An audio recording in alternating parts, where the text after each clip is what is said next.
İHÖ olarak Avrupa'dan 20.000 kilometre uzaklıkta Filipinler'deyiz. Ramazan ayında iftarları verdiğimiz mescitlere, medreselere gelemeyen kardeşlerimize, evsiz kardeşlerimize, aileleri İHÖ olarak sıcak yemek dağıtımını yapıyoruz gece saatlerinde. Şu anda saat burada 12. Bu saatlerde sıcak yemek dağıtımını yapıyoruz.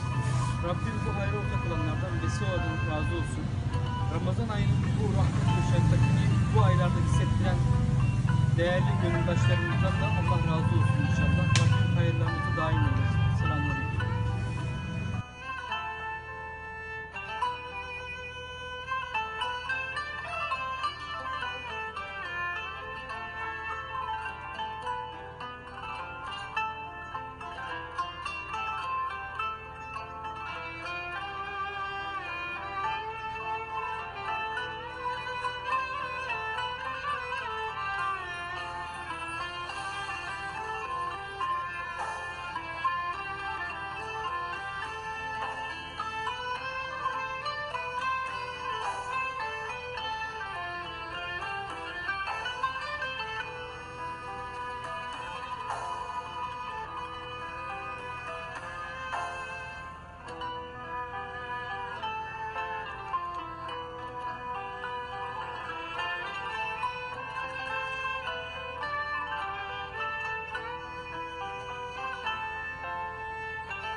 Rabbim bu hayra ortak olanlardan vesile razı olsun. Selamünaleyküm.